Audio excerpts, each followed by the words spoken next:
حضرات، آج ذوالحجہ کی 25 تاریخ ہے اور ہمارے ہاں کچھ تاریخوں کا جو اختلاف ہے اس کی روح سے ہو سکتا ہے کہ 26 ہو۔ آج سے 1384 برس قبل تقریباً آج کے دن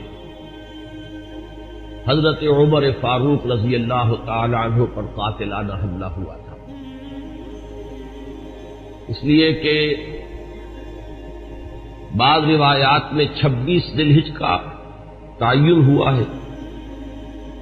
اور بعض میں الفاظ یہ آئے ہیں کہ ذوالحجہ کے 4 دن باقی تھے جس دن کے حضرت عمر رضی اللہ تعالی عنہ پر یہ قاتلانہ حملہ ہوا۔ حج سے واپسی کو ابھی چند ہی دن ہوئے تھے اور اسی سفر حج کے دوران حضرت عمر رضی اللہ تعالی عنہ نے ایک موقع پر زمین پر لیٹ کر اور ہاتھ آسمان کی طرف پھیلا کر اللہ سے دعا کی تھی کہ پروردگار، میری ذمہ داریاں بہت بڑھ گئی ہیں، اب میرے اعضاء میں ضعف ہے، میں کمزوری محسوس کر رہا ہوں، رعیت بہت بڑھ گئی ہے جس کی ذمہ داری ہے، تو مجھے تو اپنے پاس بلا لے اور اٹھا لے اس سے پہلے کہ میں اپنی ان ذمہ داریوں کے بارے میں مسئول بن جاؤں اور ان کا حق ادا نہ کر سکوں۔ تو روایات میں آتا ہے کہ اس کے بعد چند ہی دن اس دنیا میں انہوں نے بسر کیے ہیں، اس کے بعد یہ قاتلانہ حملہ ہوا۔ 3 دن آپ زندگی اور موت کی کشمکش میں مبتلا رہے ہیں۔ ابو لولو فیروز ایک مجوسی ایرانی غلام تھا حضرت مغیرہ ابن شعبہ کا رضی اللہ تعالی عنہ۔ حضرت عمر نے خاص قاعدہ بنایا ہوا تھا، غیر مسلموں کے مدینے میں داخلے پر پابندی تھی۔ حضرت مغیرہ ابن شعبہ نے خاص طور پر سفارش کر کے حضرت عمر سے اجازت حاصل کی ابو لولو فیروز کے لیے کہ اسے مدینے میں آ کر کام کرنے کی اجازت دی جائے، اس لیے کہ وہ بہت سے فنون سے واقف ہے۔ حضرت عمر نے اجازت دے دی۔ چند دنوں کے بعد وہ فریادی بن کر حاضر ہوا حضرت عمر رضی اللہ تعالیٰ عنہ کی خدمت میں کہ میرے آقا جو ہیں حضرت مغیرہ ابن شعبہ رضی اللہ تعالی عنہ وہ مجھ سے بہت زیادہ ٹیکس وصول کرتے ہیں۔ یعنی یہ معاملہ تھا کہ جو غلام ہوتے تھے وہ اپنا کام کرتے تھے لیکن اپنی آمدنی میں سے ایک حصہ وہ اپنے ان آقاؤں کو دیتے تھے کہ جن کی وہ غلامی میں تھے۔ تو حضرت مغیرہ ابن شعبہ نے جو مقدار مقرر کی 2 درہم روزانہ، اس پر اس نے احتجاج کیا کہ یہ بہت زیادہ ہے۔ حضرت عمر رضی اللہ تعالیٰ عنہ نے اس سے سوال کیا کہ تم کیا کیا کام جانتے ہو؟ جب اس نے گنوائے کہ میں یہ کام جانتا ہوں تو حضرت عمر نے فیصلہ کیا کہ پھر یہ 2 درہم روزانہ زیادہ نہیں۔ اس پر وہ بہت غضبناک ہوا۔ حضرت عمر نے بھی اس سے ایک فرمائش کی کہ میرے لیے ایک ایسی چکی بنا دو جو ہوا سے چلتی ہو اور وہ آٹا پیسے۔ تو اس نے اسی غصے میں یہ کہا کہ ہاں، آپ کے لیے تو میں ایسی چکی بناؤں گا جس کی یاد رہتی دنیا تک باقی رہے۔ اس پر حضرت عمر نے جب وہ چلا گیا تو جو لوگ مجلس میں حاضر تھے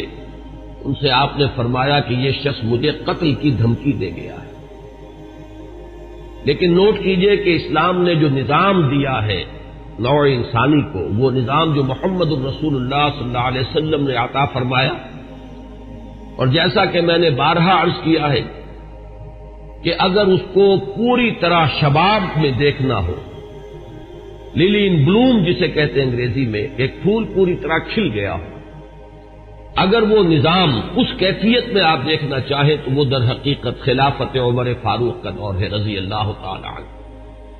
وہ تمام خصائص، وہ تمام برکات جو اس نظام میں ہیں، نظام عدل اجتماعی، وہ اپنے نقطۂ عروج پر نظر آتے ہیں حضرت عمر فاروق رضی اللہ تعالی عنہ کے عہد خلافت میں۔ اسی نظام کا ایک پہلو یہ بھی ہے کہ انسان طبعاً آزاد ہے، اس کی آزادی پر کوئی قدغن، کوئی بندش بغیر کسی ثبوت کے نہیں لگائی جا سکتی۔ خود حضور صلی اللہ علیہ وسلم کے زمانے کا ایک واقعہ ہے کہ کسی شخص کو، مدینے کے کسی شخص کو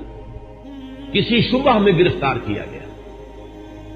حضور خطبہ دے رہے تھے کہ ایک شخص نے کھڑے ہو کر کہا کہ میرے پڑوسی کو کس جرم کی پاداش میں گرفتار کیا گیا۔ حضور نے اعراض فرمایا، اس کی بات کا نوٹس نہیں لیا، دوسری طرف آپ نے رخ کر لیا، وہ ادھر پھر آ گیا، اس نے پھر سوال کیا تو حضور نے فوراً حکم دیا کہ اس کو رہا کر دیا جائے۔ یعنی یہ کہ اگر کوئی ثبوت موجود نہیں ہے تو معلوم ہوا حضور صلی اللہ علیہ وسلم کے اس طرز عمل سے کہ پھر واقعتاً اس کو گرفتار رکھنا، اسیری میں رکھنا، محبوس رکھنا پھر یہ صحیح نہیں ہے، بلکہ اس کو رہا کر دیا جانا چاہیے۔ یہی معاملہ ہمیں نظر آتا ہے اپنی اس آخری تکمیلی شان میں کہ حضرت عمر یقین کے ساتھ یہ بات کہہ رہے ہیں کہ یہ شخص مجھے قتل کی دھمکی دے گیا ہے، اور عمر فاروق رضی اللہ تعالی عنہ کوئی عام انسان نہیں ہے۔ 10 برس سے زائد عرصہ ہو چکا ہے کہ اسلام کی چکی جو چل رہی ہے تو اس کے مرکز جو ہے اس کے، جیسے کہ میں نے مثال دی تھی کہ حضرت علی رضی اللہ تعالی عنہ نے جب ایک موقع پر فارس کے محاذ پر، ایران کے محاذ پر صورتحال کچھ مخدوش ہو گئی تھی تو حضرت عمر نے یہ ارادہ کیا تھا کہ وہ خود محاذ پر جائیں اور مسلمان افواج کی کمان خود کریں، تو حضرت علی نے مخالفت کی تھی اور انہوں نے مشورہ دیا تھا اور یہ الفاظ فرمائے تھے کہ آپ کا اپنی جگہ سے ہل جانا یہ تو پورے اس نظام کے درہم برہم کرنے کا سبب بن سکتا ہے، اور یہی تشبیہ دی تھی کہ چکی اسی وقت تک چلتی ہے جبکہ اس کی وہ کلی اپنی جگہ پر قائم رہے۔ تو آپ کی مثال تو اس پورے نظام کے لیے اس کلی کسی ہے۔ تو 10 برس تک وہ چکی جو ہے گھوم رہی تھی اسی شخصیت کے گرد، اور کتنے فتوحات کا دائرہ کہاں سے کہاں تک پہنچا تھا۔ اتنی بڑی کوئی سلطنت اس سے پہلے تاریخ انسانی میں کبھی وجود ہی میں نہیں آئی تھی، لیکن یہ کہ اس کے باوجود کہ اتنی عظیم سلطنت کے ذمہ دار ترین فرد ہیں حضرت عمر، میں حاکم کا لفظ استعمال نہیں کرنا چاہتا اس لیے کہ یہ لفظ بھی ہمارے اس نظام میں عدل اجتماعی کے ساتھ مناسبت نہیں رکھتا، نہ وہ حاکم تھے نہ حکمران تھے، وہ تو سید القوم خادمہم کی کامل مثال جو ہو سکتی ہے وہ حضرت عمر فاروق ہے رضی اللہ تعالی عنہ۔ لیکن یہ کہ اس نظام کی ذمہ دار ترین شخصیت ہے حضرت عمر، لیکن انہوں نے اپنے حفاظت کا کوئی اہتمام نہیں کیا، کوئی باڈی گارڈ کا انتظام نہیں کیا، دوسری طرف یہ کہ اس شخص کو قید نہیں کیا، اسے مدینے سے شہر بدر نہیں کیا، بلکہ یہ کہ چونکہ یقین ہے اس بات پر کہ زندگی اور موت اللہ کے ہاتھ میں ہے، لہذا وہ ہمیں نظر آتا ہے کہ ایک طرف توکل اس کی یہ شان ہے، دوسری طرف فراست کا یہ عالم ہے کہ اس کے اس جملے کی بات آپ نے پالی ہے کہ یہ مجھے قتل کی دھمکی دے گیا ہے، تیسری طرف اسلامی نظام میں لوگوں کی آزادی کا جو عالم ہے وہ نمایاں ہو رہا ہے کہ ایک ایسے شخص کو جس کے بارے میں شک ہے اس کو گرفتار نہیں کیا جا رہا، اس کے خلاف کوئی تعذیبی کارروائی نہیں ہو رہی۔ بہرحال اس شخص نے چند ہی دن کے بعد فجر کی نماز جب حضرت عمر فاروق ادا کرنے کے لیے آگے بڑھے ہیں اور آپ نے نیت باندھی، یہ شخص پہلی صف میں موجود تھا اور اس کا خنجر جو ہے 2 دھاری خنجر، دونوں طرف اس کے جو ہے وہ دھار تھی، اس کو اس نے حضرت عمر رضی اللہ تعالی عنہ پر جو وار کیے تو 6 وار حضرت عمر پر اس نے پے بپے کیے، حضرت عمر گر گئے رضی اللہ تعالی عنہ۔ حضرت عبد الرحمن ابن عوف نے مختصر ترین صورتوں کے ساتھ پھر وہ نماز فجر ادا کروائی۔ نماز کا یہ عالم ہے کہ یہ نہیں ہوا کہ وہ درہم برہم ہو گیا ہو نظام، لیکن یہ کہ چونکہ جیسے کہ میں ابھی یہ لفظ استعمال کر رہا تھا کہ اس وقت جو وہ نظام مملکت تھا یا نظام حکومت تھا اس میں مرکزی حیثیت حضرت عمر فاروق کی تھی رضی اللہ تعالی عنہ، اسی طرح اسلام کے نظام میں یہ اقامت صلاۃ ہے کہ اس کی وہی اہمیت ہے کہ اگرچہ حضرت عمر فاروق زخمی ہو گئے، گر گئے، لیکن جماعت کا نظام وہ درہم برہم نہیں ہوا ہے، نماز ادا کی گئی ہے 2 رکعتیں جو ہے مختصر ترین قرات کے ساتھ۔ پھر لوگوں نے اس کو پکڑنے کی کوشش کی ہے تو اس نے مزید وار کر کے 13 افراد کو اور زخمی کیا۔ ایک شخص جب اس طریقے سے بکھرا ہوا ہو اور دوسرے لوگ تیار نہ ہو تو صورتحال سمجھ میں آتی ہے۔ ان میں سے 6 حضرات جو ہیں وہ شہید ہو گئے۔ معاملہ صرف حضرت عمر کا نہیں، پکڑنے کی جب کوششیں ہر طرح سے ناکام ہو گئی تو کسی عراقی شخص کے بارے میں آتا ہے کہ اس نے کوئی کپڑا کمبل وغیرہ اس کے اوپر ڈالا ہے، تب وہ قابو میں آیا ہے، لیکن پھر اس نے فوراً خودکشی کر دی۔ حضرت عمر رضی اللہ تعالیٰ عنہ نے سوال کیا، جیسے ہی آپ اس قابل ہوئے کہ سوال کر سکیں کہ میرا قاتل کون ہے۔ جب بتایا گیا کہ وہی ابو لولو فیروز ہے تو آپ نے اللہ کا شکر ادا کیا کہ اللہ کا شکر ہے کہ میرا قاتل کوئی مسلمان نہیں ہے، یعنی جو بات کے 12-13 برس بعد ہونے والی تھی۔ حضرت عثمان رضی اللہ تعالیٰ عنہ کے قاتلین وہ جو بھی آپ انہیں کہیں نام نہاد مسلمان تھے، کلمہ گو تھے، وہ محمد الرسول اللہ صلی اللہ علیہ وسلم کا کلمہ پڑھنے والے تھے، کلمہ شہادت کو انہوں نے اپنے لیے ڈھال بنایا۔ اس سے جو فتنہ شروع ہوا ہے جس کو میں اس سے پہلے بیان کر چکا ہوں کہ الفتنۃ الکبریٰ، سب سے بڑا فتنہ جو ہے وہ حضرت عثمان رضی اللہ تعالیٰ عنہ کی شہادت سے شروع ہوا ہے۔ اس سے پہلے یہ معاملہ اگرچہ حادثۃ الکبریٰ تو اسے آپ کہہ سکتے ہیں، بہت بڑا حادثہ ہے، لیکن یہ ہے کہ اس سے کسی فتنے کا آغاز نہیں ہوا، بلکہ یہ کہ اس کے بعد بھی وہ چکی اسی طرح چلتی رہی۔ کم و بیش 10 برس ہے حضرت عثمان رضی اللہ تعالیٰ عنہ کے عہد خلافت کے کہ وہ بھی اسی شان کے حامل ہے، وہی یکجہتی ہے، وہی امن و امان ہے، اسی طرح فتوحات کا سلسلہ جاری ہے۔ انقلاب محمدی علی صاحب الصلاۃ والسلام کا سیلاب جو ہے وہ بڑھ رہا ہے اسی شان سے، جو میں نے بارہا آپ کو سنایا ہے اقبال کا یہ مصرع کہ تھمتا نہ تھا کسی سے سیل رواں ہمارا، تو کم و بیش 10 برس اس کے بعد یہ کیفیت طاری رہی ہے، تو اس سے کسی بڑے فتنے کا آغاز نہیں ہوا۔ حضرت عمر رضی اللہ تعالیٰ عنہ پر یہ قاتلانہ حملہ ہوا ہے 26 یا یہ کہ 25، 26، 27 ان میں سے کوئی تاریخ ہوگی، 4 دن بقایا تھے۔ اب اگر 30 کا مہینہ ہو تو اس کی تاریخ اور بن جائے گی، 29 کا ہو تو کچھ بدل جائے گی، تقریباً وہ آج کا دن ہی پڑتا ہے، اور یہ ہے سن 23 ہجری۔ انتقال ہوا ہے تو پھر تدفین جو ہوئی حضرت صہیب رومی رضی اللہ تعالی عنہ کے بارے میں وصیت تھی کہ وہ میری نماز جنازہ ادا کریں، اس کی امامت کریں، تو یکم محرم الحرام سن 24 ہجری کو تدفین ہوئی ہے۔ تدفین کا یہ واقعہ بھی بڑا اہم ہے، اور آپ سب حضرات کے علم میں ہوگا کہ حضرت عمر نے اپنے صاحبزادے عبداللہ ابن عمر رضی اللہ تعالی عنہما کو بھیجا حضرت عائشہ کی خدمت میں کہ میری بڑی خواہش ہے کہ آپ کے حجرے میں میں دفن ہو جاؤں جہاں محمد الرسول اللہ صلی اللہ علیہ وسلم اور حضرت ابوبکر صدیق رضی اللہ تعالی عنہ مدفون تھے۔ حضرت عائشہ نے فرمایا، اور اس سے جو مقام ان کی نگاہ میں تھا حضرت عمر کا وہ بھی ظاہر ہوتا ہے کہ کس طرح انہوں نے اثار کیا ہے، کس قدر ان کے لیے یہ مرحلہ کٹھن ہوگا فیصلے کا کہ اس حجرے میں صرف ایک قبر کی جگہ اور تھی۔ حضرت عائشہ نے فرمایا ام المومنین رضی اللہ تعالی عنہا کہ یہ جگہ میں نے اپنے لیے مخصوص کی ہوئی تھی، میں چاہتی تھی کہ میں خود یہاں دفن ہوں، اور اس میں کوئی حرج نہیں تھا، اس لیے کہ حضور دفن تھے وہاں، وہ آپ کے شوہر تھے، حضرت ابوبکر دفن تھے، وہ ان کے والد تھے، لیکن میں عمر کو اپنی ذات پر ترجیح دیتی ہوں، لہذا میں اجازت دیتی ہوں کہ حضرت عمر کو وہاں دفن کر دیا جائے۔ جب حضرت عمر کے پاس واپس آئے حضرت عبداللہ ابن عمر اور آپ نے پوچھا ہے کہ کیا جواب لائے، اور جواب دیا گیا کہ اجازت ہو گئی ہے، تو فرمایا کہ یہ آخری آرزو تھی زندگی کی، اللہ کا شکر ہے کہ وہ پوری ہو گئی۔ حضرت عمر رضی اللہ تعالیٰ عنہ کی ولادت ہوئی ہے عام فیل کے 13 سال بعد۔ یہ آپ کو معلوم ہوگا کہ عام الفیل جو ہے، جس سال کے ابرہہ نے حملہ کیا تھا خانہ کعبہ پر، وہ آیا تھا لے کر مکے پر چڑھائی کے لیے اپنے ہاتھیوں کے ساتھ اپنا ایک لشکر جرار لے کر آیا تھا، اسی سال حضور کی ولادت باسعادت ہوئی۔ 13 برس بعد حضرت عمر کی ولادت ہے، گویا کہ جب آفتاب نبوت طلوع ہوا ہے، یعنی جب کہ وحی کا آغاز ہوا ہے، تو حضرت عمر رضی اللہ تعالیٰ عنہ کی عمر 27 برس تھی، اور چھٹے سال، اس پہ بالکل اتفاق ہے کہ چھٹے سال نبوت میں، یعنی جب کہ حضور صلی اللہ علیہ وسلم کو آغاز وحی کو آپ پر 6 برس ہو چکے تھے، اس سال یہ ایمان لائے، اس میں کسی اختلاف کی گنجائش نہیں ہے، بلکہ یہ کہ حضرت حمزہ رضی اللہ تعالیٰ عنہ کا بھی کیونکہ سال ایمان لانے کا سال وہی ہے، لہذا اس میں ذرا سا مجھے آج تحقیق کرنی پڑی تو معلوم ہوا کہ حضرت حمزہ پہلے ایمان لائے ہیں، حضرت عمر بعد میں۔ فرق جو ہے وہ صرف 3 دن کا ہے۔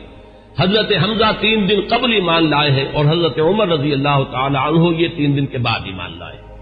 تو جس وقت وہ ایمان لائے ہیں اس کا مطلب یہ ہے کہ 33 برس عمر تھی حضرت عمر رضی اللہ تعالی عنہ کی، اور جب آپ کا انتقال ہوا ہے، شہادت ہوئی ہے، تو 63 برس عمر تھی، اور یہ وہی عمر ہے جس میں کہ حضور صلی اللہ علیہ وسلم کا انتقال ہوا اور حضرت ابوبکر کا انتقال ہوا۔ یعنی جو قرب اور اعتبارات سے ہے، صاحبین کو، شیخین کو، جو بھی آپ انہیں کہیں، حضرت ابوبکر حضرت عمر رضی اللہ تعالی عنہما، ان دونوں کی جو مشابہتیں حضور کے ساتھ ہیں وہ اس پہلو سے بھی ہے کہ اس دنیاوی زندگی جو ہے اس کا کی وہی مقدار ہے، اتنے ہی عرصے حضور اس دنیا میں رہے ہیں، اس حیات دنیاوی میں، اور اتنے ہی عرصے حضرت ابوبکر اور حضرت عمر رضی اللہ تعالی عنہما۔ اس کے بعد چند الفاظ جو امام نبوی کے ہیں وہ میں آپ کو پڑھ کر سنا رہا ہوں۔ وَكَانَ مِنْ أَشْرَافِ قُرَيْشِ، قریش کے انتہائی جو باعزت گھرانے ہیں ان میں سے ان کا تعلق ہے، یہ بنو عدی سے تعلق رکھتے تھے، اور 8ویں پشت میں حضور کے ساتھ سلسلہ نسب حضرت عمر فاروق رضی اللہ تعالی عنہ کا مل جاتا ہے۔ وَإِلَيْهِ كَانَتِ السِّفَارَةُ فِي الْجَاهِلِيَّةِ، اب ان کا جو مقام جاہلیت میں تھا، اس میں بھی سمجھیے ایام جاہلیت سے مراد ہے اسلام لانے سے پہلے جو ان کا مقام اپنے اس نظام میں تھا جو قبائلی نظام تھا عرب کے اندر، قریش میں ان کی حیثیت کیا تھی؟ تو وَإِلَيْهِ كَانَتِ السِّفَارَةُ فِي الْجَاهِلِيَّةِ كَانَتْ قُرَيْشُ إِذَا وَقَعَتِ الْحَرْبُ بَيْنَهُمْ أَوْ بَيْنَهُمْ وَبَيْنَ غَيْرِهِمْ بَعَثُوا سَفِيرًا أَيْ رَسُولًا وَإِذَا نَافَرَهُمْ مُنَافِرٌ أَوْ فَاخَرَهُم مُفَاخِرٌ بَعَثُوهُ مُنَافِرًا أَوْ مُفَاخِرًا۔ اب یہ قبائلی زندگی کا پورا نقشہ اس عبارت میں آ گیا ہے کہ جہاں کہیں کوئی جنگ ہوتی تھی، جھگڑا ہوتا تھا قریش کا خود اپنے اندر 2 گھرانوں کے مابین، یا قریش کا بحیثیت قبیلہ کسی دوسرے قبیلے سے، تو حضرت عمر کو سفیر کی حیثیت سے بھیجا جاتا تھا، یہ ان کا مقام ہے۔ اور اگر کہیں کوئی مفاخرت ہو جاتی تھی، کہیں کسی بڑے شاعر اور خطیب نے کھڑے ہو کر وہ اپنے قبیلے کے جو ہے مفاخر بیان کیے، تو وہاں پر پھر مقابلے کے لیے بھی، اس تفاخر کے لیے بھی حضرت عمر کو بھیجا جاتا تھا۔ تو یہ ان کا مقام اپنی اس زندگی میں تھا۔ 2 روایات اب میں آپ کو سنا رہا ہوں حضرت عمر کے اسلام کے ضمن میں جو حضور کی دعا منقول ہے۔ ایک دعا جو ہے اس میں مشہور ہے، عام طور پر حضرت عمر کے موضوع پر، سیرت کے موضوع پر جو تقریریں آپ نے سنی ہوں گی ان میں آپ کی سننے میں آئی ہوگی، ایک دوسری ہے وہ بھی میں چاہتا ہوں کہ آج آپ سن لیں۔ پہلی روایت امام ترمذی رحمۃ اللہ علیہ لائے ہے، اور اس کے راوی حضرت عبداللہ ابن عمر ہے رضی اللہ تعالی عنہما، ان النبی علیہ الصلوۃ والسلام قال،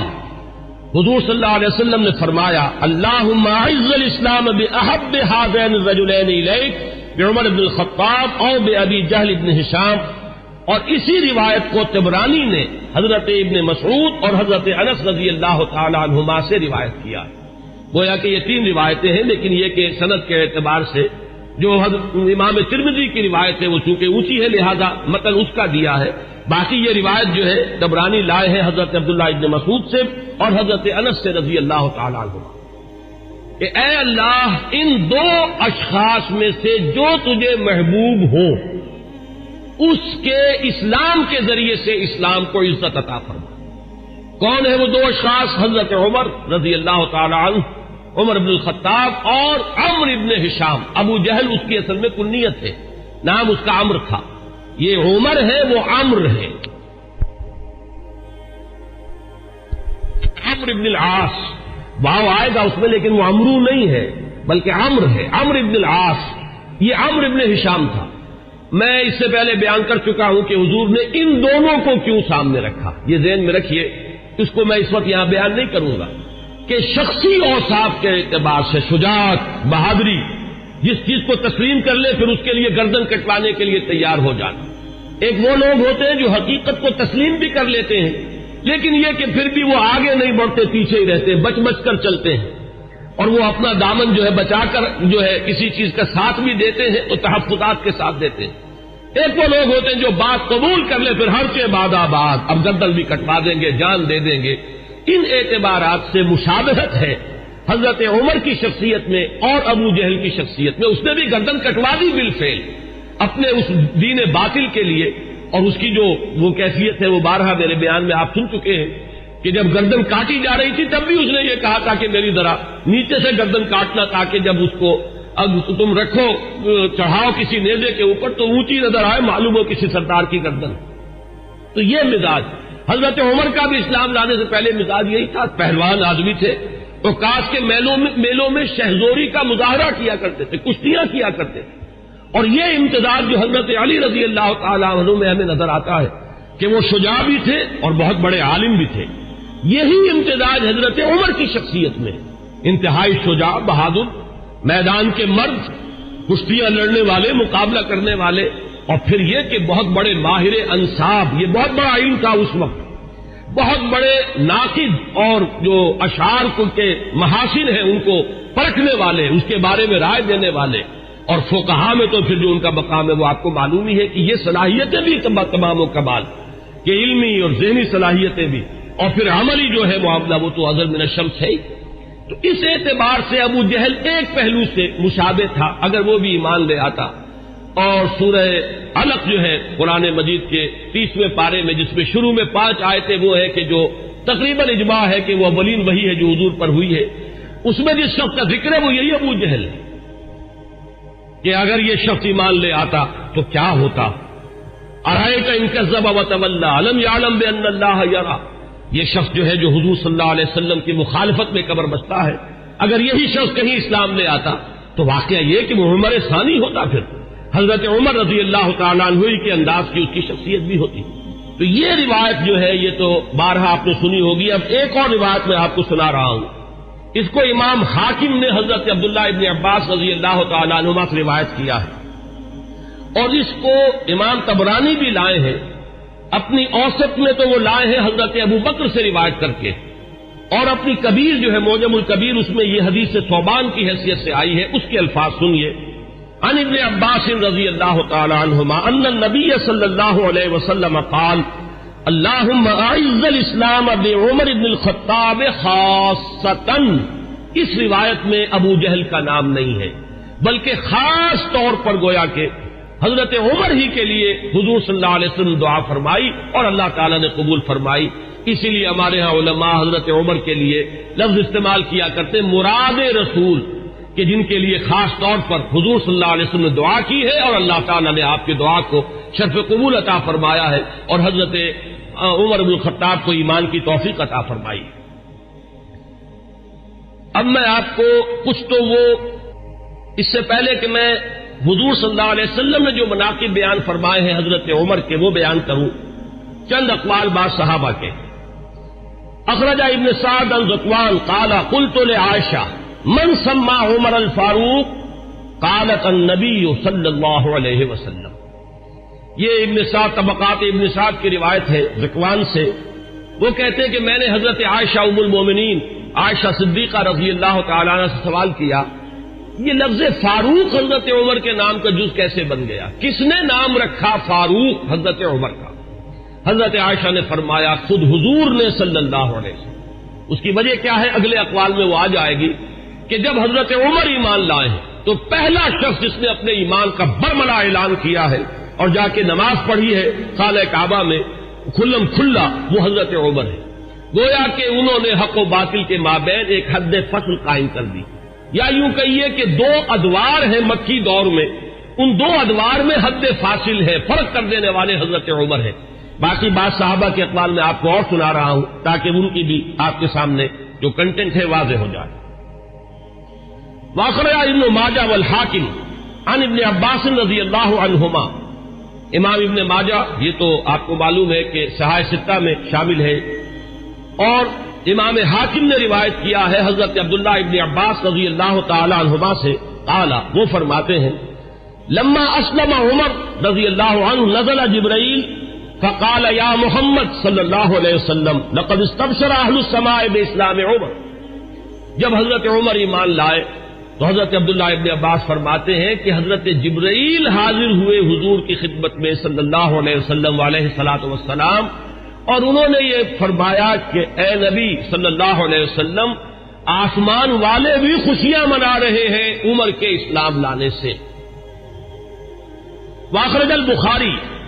عن ابن مسعود رضی اللہ عنہ قال ما زلنا عزة منذ اسلم عمر رضی اللہ عنہ۔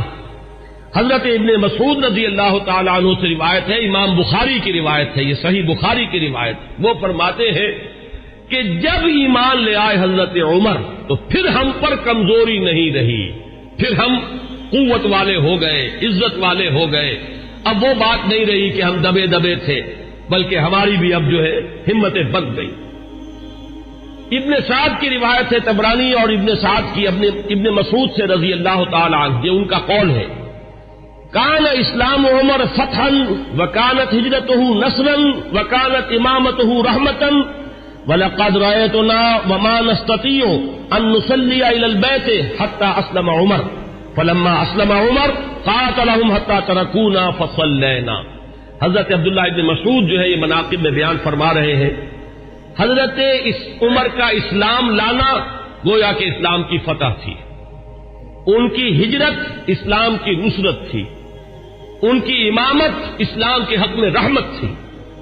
اور ہم اپنے آپ کو دیکھتے تھے، یعنی ایمان لا چکے تھے لیکن ہم بیت اللہ میں نماز نہیں پڑھ سکتے تھے جب تک کہ عمر اسلام نہیں لے آئے۔ جب عمر اسلام لے آئے تو پھر انہوں نے مقابلہ کیا کفار کا، تو انہوں نے پھر ہم سے تعارض کرنا چھوڑ دیا، اب ہم نے بیت اللہ میں نمازیں پڑھنی شروع کر دی۔ یہی وہ لفظ ہے جس کی وجہ سے کہ حضرت عمر فاروق قرار پا رہے ہیں۔ واخرج ابن سعد والحاکم عن حذیفہ رضی اللہ عنہ لما اسلم عمر كان الاسلام كالرجل المقبل لا يزداد الا قربا فلما قتل عمر كان الاسلام كالرجل المدبر لا يزداد الا بعدا۔ یہ بہت ہی حکیمانہ قول ہے حضرت حذیفہ کا رضی اللہ تعالی عنہ، اور اسے امام حاکم نے اور ابن سعد نے دونوں نے روایت کیا ہے۔ یہ حضرت حذیفہ فرما رہے ہیں کہ جب حضرت عمر اسلام لے آئے تو اسلام ایک آنے والے شخص کے مانند ہو گیا کہ جو شخص آ رہا ہو وہ ہر لحظہ آپ سے قریب تر ہوتا چلا جا رہا ہے۔ گویا کہ یہ اسلام کی ترقی کا ایک اور اسلام کے اقبال کا یہ ایک کی علامت بنا ہے حضرت عمر کا اسلام لانا۔ ولما قتل عمر، اور جب عمر شہید کر دیے گئے رضی اللہ تعالی عنہ، کان الاسلام کالرجل المدبر، تو اب اسلام ایک جانے والے شخص کے مانند ہو گیا، لا یزداد الا بعدا، کہ جو جانے والا ہے وہ ہر قدم جو اٹھاتا ہے وہ ہم سے اور دور ہوتا چلا جاتا ہے۔ گویا کہ اسلام کی عزت کا جو نقطہ عروج ہے، کلائمیکس ہے، وہ حضرت عمر کی ذات ہے کہ در حقیقت ان کے ساتھ ہی اسلام کا دور اقتدار شروع ہوا، غلبہ دور۔ وہ حدیث جو ہے بہت اہم ہے جو امام مسلم لائے ہیں حضرت ابو ہریرہ رضی اللہ تعالی عنہ سے، کہ حضور نے فرمایا بدا الاسلام غریبا وسیعود کما بدا فطوبى للغرباء۔ اسلام کا جب آغاز ہوا ہے تو وہ اجنبی سا تھا، لوگ اس کے جاننے پہچاننے والے نہیں تھے، کچھ اس کے ہمدرد و غمخوار نہیں تھے، بلکہ اصل میں تو مخالفت تھی، مقابلہ تھا۔ حضور نے فرمایا کہ اب اگرچہ دور آ گیا ہے کہ اسلام کو غلبہ حاصل ہو گیا، لیکن عنقریب اسلام پھر اسی حالت کو لوٹ جائے گا۔ تو تہنیت ہو، مبارکباد ہو، خوشخبری ہو ان لوگوں کے لیے جو جب اسلام حالت غربت کو پہنچ جائے تو وہ بھی اسلام کے دامن سے وابستہ رہے، چاہے وہ خود بھی لوگوں کے اندر جو ہے ان کو پہچانا نہ جائے، اجنبی ہو کر رہ جائیں، انہیں دقیانوسی کہا جائے، لیکن وہ اسلام کے دامن سے وابستہ رہے، ان کے لیے تہنیت اور مبارکباد ہے۔ اس حدیث میں سمجھیے تو یوں کہا جا سکتا ہے کہ حضرت عمر ہے وہ حد فاصل، کہ وہ بدا الاسلام غریباً سے اسلام کا جو دور اقتدار شروع ہو رہا ہے، غلبے کا دور، قوت اور عزت کا دور، وہ حضرت عمر کی ذات سے ہے، اور پھر جو ڈھلوان شروع ہو گئی ہے وہ بھی حضرت عمر رضی اللہ تعالیٰ عنہ کی شہادت سے۔ واخرج الطبرانی عن ابن عباس رضی اللہ عنہما قال اول من جہر بالاسلام عمر بن الخطاب،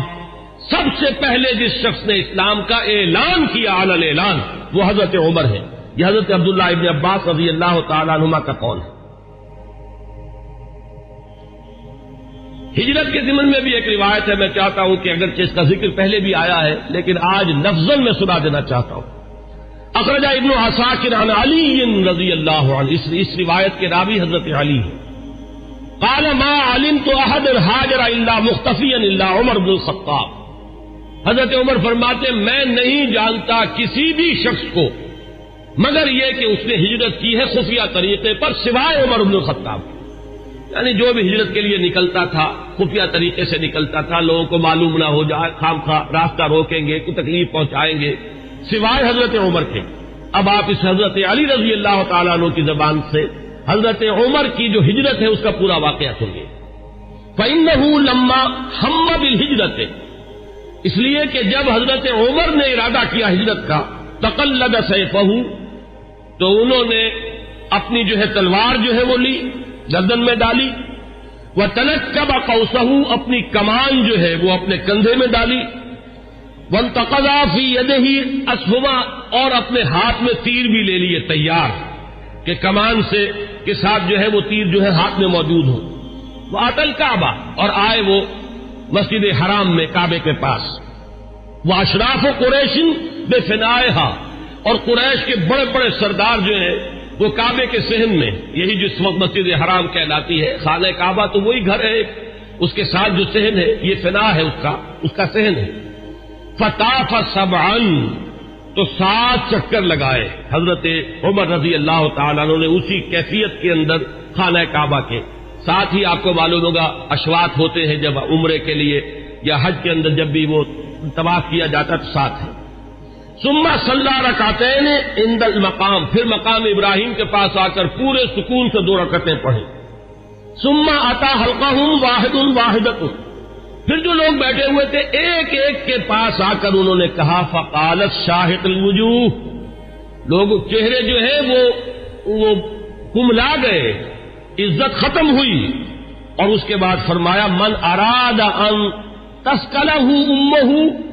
او ییتم ولدہ او ترمل زوجتہ، جس شخص کی بھی یہ خواہش ہو کہ اسے روئے اس کی ماں اور یتیم ہو جائے اس کے بچے اور بیوہ ہو جائے اس کی بیوی، فلیلقنی وراء ھذا الوادی، تو وہ آئے اور اس وادی کے پیچھے ذرا مجھ سے مقابلہ کر لے۔ یہ اعلان کر کے ذرا الفاظ غور کیجئے، جس کا بھی ارادہ ہو، جو چاہتا ہو کہ اسے اس کی ماں روئے اور اس کے بچے یتیم ہو جائیں اور اس کی بیویاں یا بیوی جو ہے وہ بیوہ ہو جائے، تو ذرا آ جائے میرا مقابلہ کر لے۔ فرمایا حضرت علی فرماتے فما تبعہ بینہم احد، ان میں سے کسی کو یہ جرأت نہیں ہوئی کہ وہ حضرت عمر کا پیچھا کرتا۔ اس کے بعد اب چند احادیث میں آپ کو سنا رہا ہوں جو حضرت عمر کی شان میں، اگرچہ امام سیوطی نے تو یہ بہت سے اس میں نقل کیے ہیں، لیکن میں یہ چاہتا ہوں کہ صرف صحاح کی جو روایات ہے وہ آپ کو سناؤں۔ باقی یہ کہ ابن عساکر اور حاکم مختلف اور طبرانی یہ جو یعنی کتابیں حدیث کی ہیں جن کا درجہ بہرحال وہ نہیں ہے، وہ آپ میں سے جس کو بھی شوق ہوگا وہ اس کو اپنے طور پر مطالعہ کر لے گا، لیکن یہ روایات جو ہیں یہ تو متفق علیہ۔ اخرج الشیخان عن ابی ہریرہ رضی اللہ عنہ، اب یہ حضرت امام بخاری اور امام مسلم دونوں کی یعنی کا اتفاق ہے اس روایت پر۔ قال، حضرت ابو ہریرہ فرماتے قال النبی علیہ الصلوۃ والسلام، حضور صلی اللہ علیہ وسلم نے فرمایا بین انا نائم، کہ اسی اثناء میں کہ میں سویا ہوا تھا، رأیتنی فی الجنہ، میں نے اپنے آپ کو جنت میں پایا، یہ خواب کا ذکر فرما رہے حضور۔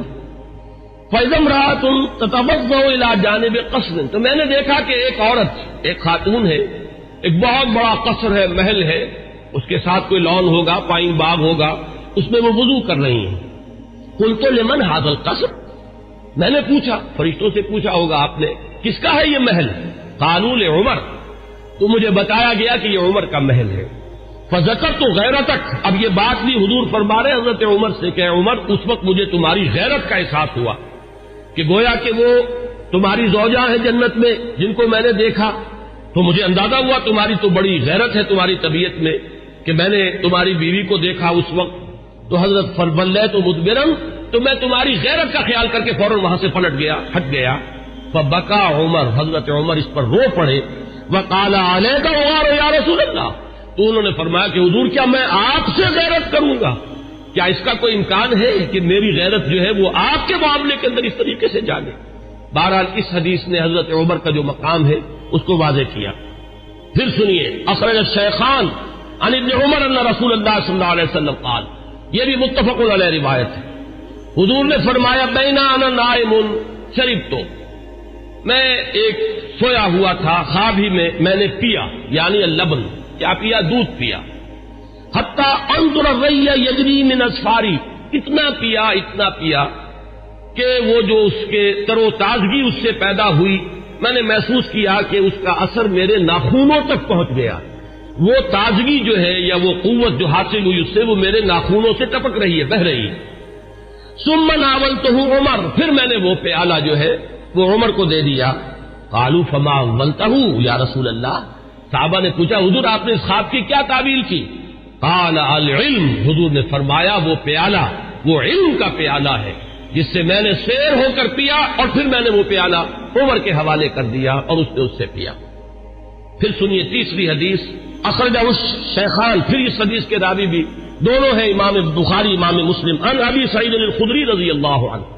حضرت ابو سعید خدری فرماتے ہیں قال سمعت النبی صلی اللہ علیہ وسلم، حضور صلی اللہ علیہ وسلم سے میں نے خود سنا، یقول، یہ فرماتے ہوئے، بین انا نائم رأیت الناس عرضوا علی وعلیہم قمص، میں سویا ہوا تھا، میں نے دیکھا بہت سے لوگ میرے سامنے پیش کیے گئے، انہوں نے قمیصیں پہنی ہوئی ہیں لیکن ان قمیصوں کا سائز جو ہے بڑا مختلف ہے۔ فمنها ما يبلغ الصدى، ان میں سے کچھ ایسے بھی تھے کہ جن کی قمیضیں صرف سینے تک پہنچتی تھی۔ ومنها ما يبلغ دون ذلك، بہت سے ایسے تھے جن کی قمیضیں لمبی تھیں، اس سے زیادہ تھی۔ وعرض علی عمر، اور اب میرے سامنے عمر کو پیش کیا گیا، وعلیہ قمیص یجرہ، ان پر اتنی لمبی قمیص تھی، اتنی لمبی قمیص پہنی ہوئی تھی، زیب تن کیے ہوئے تھے کہ وہ اسے گھسیٹ رہے تھے، یعنی وہ پیچھے پیچھے جو ہے، جیسے کہ پچھلے زمانے کے اندر بادشاہوں کا رواج ہوتا تھا ان کے، اور یہ ہمارے ہاں بھی جو جانگلیوں میں آپ نے دیکھا ہوگا تہمت جو ہے وہ زمین میں گھسٹتا ہوا چلے اپنے فخر اور غرور کے اظہار کے لیے، وہ نقشہ جو ہے کہ وہ اپنے اس قمیص کو گھسیٹ رہے ہیں۔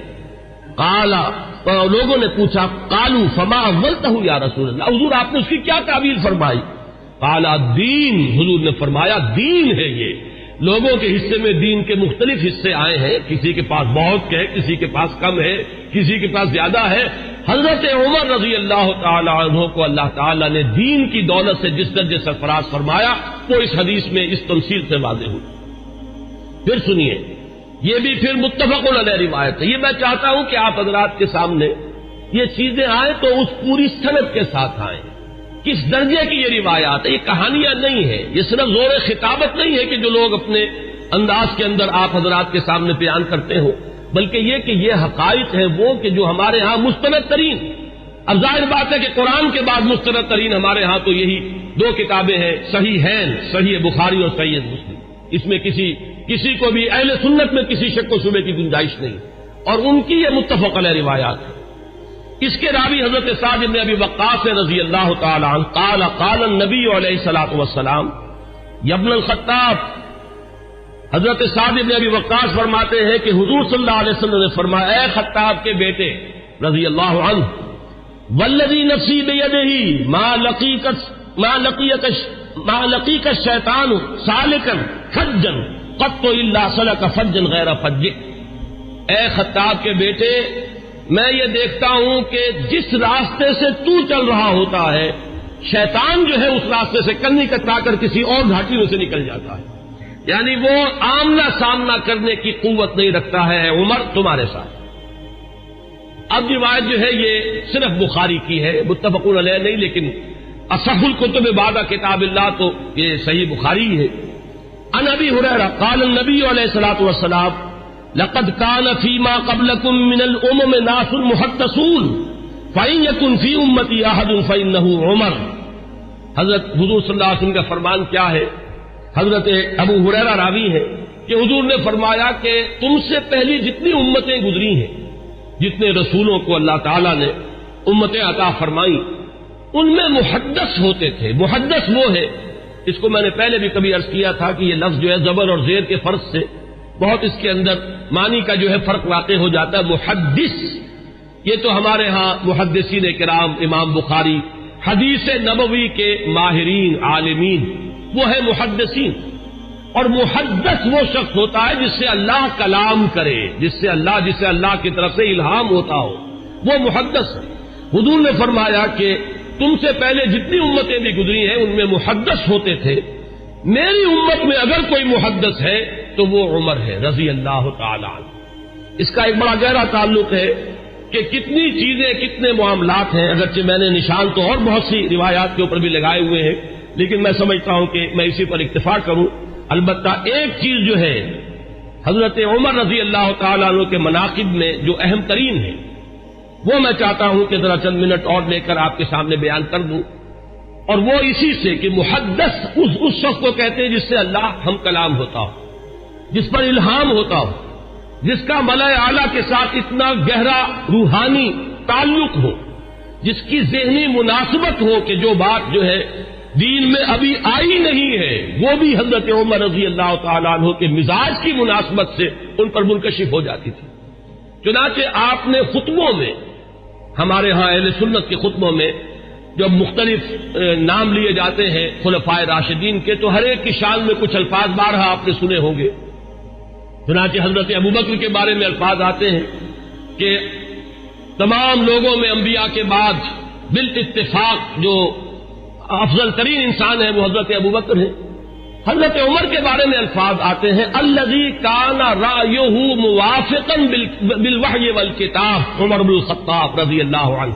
اس میں چونکہ کچھ قافیہ بھی ملانے کی جن حضرات نے بھی یہ خطبہ مرتب کیا ہے، تو عربی زبان میں چونکہ اس کی بھی ایک اہمیت ہے، صوتی آہنگ ہوتا ہے، تو کچھ قافیے بھی ملائے گئے ہیں۔ جامع آیات القرآن عثمان ابن عفان رضی اللہ تعالی عنہ، اس طریقے سے تو حضرت عمر کے بارے میں یہ الفاظ آپ نے بہت سنے ہوں گے کہ الذی کان رأیہ موافقا بالوحی والکتاب، وہ شخص کے جس کی رائے وحی اور کتاب کے موافق تھی۔ میں نے ایک مرتبہ یہ عرض کیا تھا اور آج پھر جسارت کر رہا ہوں کہ غیر شعوری طور پر ان الفاظ نے حضرت عمر کا درجہ گھٹا دیا ہے، اس لیے کہ یہ شان تو ہر صحابی کی ہے، ہو ہی نہیں سکتا کہ وحی اور کتاب کے موافق ان کی رائے نہ ہو۔ جب وحی اور کتاب آ گئی تو اب کسی صحابی کی یہ شان ہے ہی نہیں، جیسے کہ قرآن مجید میں فرمایا گیا کہ ما کان لمؤمن ولا مؤمنۃ اذا قضى الله امرا ان يكون له الخيرة في امره، جب اللہ اور اس کے رسول کی طرف سے کوئی فیصلہ صادر کر دیا جائے پھر کسی مومن اور مومنہ کے لیے یہ ممکن ہی نہیں ہے کہ اس کے بعد بھی وہ کوئی اپنا اختیار سمجھے اور اپنی کوئی رائے علیحدہ رکھے۔ تو اس حد تک تو حضرت عمر کی بات بھی اگر ہے تو وہ تو تمام صحابہ کے ساتھ ہے۔ اصل شان تو یہ ہے کہ الذی کان الوحی والکتاب موافقا برأیہ، حضرت عمر کی شان یہ ہے کہ وحی اور کتاب نازل ہوئی ہے ان کی رائے کی موافقت میں، ایک رائے ان کی طرف سے پہلے آئی ہے اور کلام اللہ میں وہ حکم اس کے مطابق نازل ہو گیا ہے۔ ظاہر بات ہے کہ اس کا سبب نزول یہ نہیں ہے کہ حضرت عمر نے یہ فرمایا، معاذ اللہ، لیکن یہ کہ وہ موافقت نزول سے قبل کی مناسبت، وہ ذہنی اور باطنی اور روحانی اور قلبی جو مناسبت حضرت عمر کو حاصل تھی اس حقیقت کے ساتھ، اس کی وجہ سے جو بات آپ کے ذہن میں آتی تھی اسی کے مطابق قرآن مجید میں پھر حکم نازل ہو جاتا تھا۔ امام عبداللہ شیبانی نے 21 اس کی مثالیں دی ہیں، جس کو کہ یہاں اس وقت جو ہے میں ظاہر بات ہے کہ نقل نہیں کر سکتا، ان میں سے 5-6 جو بہت اہم ہیں وہ میں گنوا رہا ہوں۔ سب سے پہلی بات یہ کہ حضرت عمر نے یہ فرمایا تھا، عرض کیا تھا حضور صلی اللہ علیہ وسلم سے، لَاتَّخَذْنَا مِن مقام ابراہیم مصلی، حضور کیا ہی اچھا ہو اگر ہم مقام ابراہیم کو اپنی جائے نماز بنائیں، ہم یہاں پر نماز ادا کیا کریں۔ فنزلت، اور اس کے بعد یہ آیت نازل ہو گئی وَاتَّخِذُوا مِن مقام ابراہیم مصلی۔ یہ الفاظ جو ہے تقریباً بالکل وہی ہے کہ جو الفاظ حضرت عمر نے اپنے قول میں استعمال کیے تھے، بالکل اسی کے مطابق یہ وہی نازل ہوئی۔ اسی طرح دوسری بات حضرت عمر ہیں جنہوں نے حضور صلی اللہ علیہ وسلم سے فرمایا، عرض کیا تھا یا رسول اللہ يدخل على نسائك البر والفاجر فلا امرتهن يحتجبن، کہ حضور آپ کے گھروں میں مومن بھی آتے ہیں، منافق بھی آ جاتے ہیں، نیک بھی آتے ہیں اور فاجر قسم، فاسق قسم کے لوگ بھی آ جاتے ہیں، تو کیا ہی اچھا ہو اگر آپ اپنی ازواج کو پردے کا حکم دیں۔ فنزلت آیت الحجاب، اس کے بعد جو ہے وہ حجاب والی آیت نازل ہو گئی۔ نمبر 3، وَاجْتَمَعَ نِسَاءُ النَّبِيِّ علیہ الصلوۃ والسلام فی الغیرہ، قلت، حضرت عمر یہ فرماتے ہیں کہ جب حضور صلی اللہ علیہ وسلم کی ازواج مطہرات نے وہ ایک ایکا کر لیا تھا، یہ واقعہ ہے جو آتا ہے سیرت میں، حضور صلی اللہ علیہ وسلم سے نان نفقے کے مطالبے کے لیے کہ کچھ ہمارا بھی جو ہے روزینہ بڑھا دیا جائے، کچھ ہمارے لیے بھی وسعت ہو جانی چاہیے. جیسے حضرت فاطمہ حاضر ہوئی تھی حضور کی خدمت میں کہ اب تو عام لوگوں کے گھروں کے اندر جو ہے بڑی خوشحالی ہے، تو مجھے بھی کوئی کنیز یا غلام عنایت ہو جائے. اسی طرح ازواج مطہرات کا معاملہ ہے، انہوں نے بھی اسی دلیل سے کہ اب تو عام لوگوں کے گھروں کے اندر بڑی خوشحالی ہو گئی ہے، تو کچھ نہ کچھ ہمیں بھی وسعت اور کشادگی کا انتظام کر دیا جائے. تو جب یہ معاملہ ہوا تو حضرت عمر نے یہ کہا تھا، جو الفاظ فرمائے تھے اس کے مطابق وہ آیت نازل ہوئی، عسى ربه ان طلقكن ان يبدله ازواجا خيرا منكن. یہ تیسری مثال ہے. چوتھی مثال، بدر کے اسیروں کے ضمن میں جب مشورہ ہوا، حضرت عمر کی رائے یہ تھی کہ ان سب کو قتل کیا جائے. نہ صرف یہ کہ قتل کیا جائے بلکہ جو بھی رشتہ دار ہو کسی اسیر کا مسلمانوں میں سے، قریب ترین رشتہ دار، وہ اپنے ہاتھ سے اسے قتل کرے. اگرچہ حضور صلی اللہ علیہ وسلم پر تو آپ کو معلوم ہے کہ غلبہ تھا، رافت، رحمت، شفقت، نرمی. اسی لیے قرآن مجید میں 2 جگہ وہ آیت نازل ہوئی ہے کہ حضور سے فرمایا اللہ نے کہ نبی آپ کی نرمی کے یہ لوگ حقدار نہیں ہیں، یہ کفار اور منافقین. آپ کی نرمی اہل ایمان کے حق میں ہو تو کیا کہنے ہیں، مطلوب ہے. لیکن یہ آپ کی نرمی سے جو بیجا فائدہ اٹھا جاتے ہیں کفار و منافقین، تو ذرا آپ اپنی طبیعت میں ان کے لیے سختی پیدا کیجیے. یا ایھا النبی جاہد الکفار والمنافقین واغلظ علیہم. 2 جگہ پر یہ آیت آئی ہے، سورہ تحریم میں بھی ہے، سورہ توبہ میں بھی ہے. تو وہی بات جو ہے یہاں پر ہوئی تھی کہ حضور کی طبیعت میں بھی غلبہ تھا، اور حضرت ابوبکر انتہائی رقیق القلب، حضور صلی اللہ علیہ وسلم کی سیرت کے اس اعتبار سے عکس کامل، وہی شفقت اور رحمت. ارحم امتی بامتی ابوبکر واشدہم فی امر اللہ عمر. وہی معاملہ یہاں تھا. تو بہرحال جب یہ فیصلہ ہو گیا کہ انہیں فدیہ لے کر چھوڑ دیا جائے، تو پھر قرآن مجید میں جو آیت نازل ہوئی سورہ انفال میں ہے، وہ آپ کے علم میں ہوگا کہ اس میں توثیق ہوئی حضرت عمر کی رائے کی. اسی طریقے سے شراب کی حرمت کے ضمن میں حضرت عمر رضی اللہ تعالیٰ عنہ نے پہلے سے کہنا شروع کر دیا، اور بار بار وہ دعا کرتے تھے اللہ اس شراب کے ضمن میں تو آخری اور حتمی اور جو فیصلہ کن حکم ہے وہ نازل فرما دے. تو اس کے بعد اللہ تعالیٰ نے اس کی آخری حرمت کا جو ہے وہ فیصلہ فرمایا، اس کی جو آیت جو ہے وہ نازل ہوئی. ایک اور اہم مقام ہے، یہ ابن ابی حاتم لائے اپنی تفسیر میں حضرت انس سے، قال عمر، اور حضرت عمر رضی اللہ تعالیٰ عنہ خود اس کے راوی ہیں. وافقت ربی فی 40. یہاں حضرت عمر فرما رہے ہیں 4 چیزوں میں میرے رب کے ساتھ میری کامل موافقت ہو گئی کہ جو بات میرے ذہن میں آئی، بلکہ یہاں تو میں جو مثال دے رہا ہوں جو زبان پر آ گئی حضرت عمر کے، بالکل وہی جو ہے وحی کے اندر الفاظ نازل ہو گئے. وہ فرماتے ہیں کہ نزلت هذه الآیہ، جب یہ آیت نازل ہوئی ہے سورہ مومنون میں ہے، وَلَقَدْ خَلَقْنَا الْإِنسَانَ مِنْ سُلَالَةٍ مِنْ طِينٍ ثُمَّ جَعَلْنَاهُ نُطْفَةً فِي قَرَارٍ مَكِينٍ ثم خلقنا النطفة علقة فخلقنا العلقة مضغة فخلقنا المضغة عظاما فكسونا العظام لحما ثم انشأناه خلقا آخر. جب یہ آیات نازل ہوئیں تو میری زبان پر فوراً الفاظ جاری ہو گئے فتبارک اللہ احسن الخالقین، اور بین ہی یہی الفاظ بعد میں قرآن مجید میں بھی وحی کے ذریعے سے نازل ہو گئے.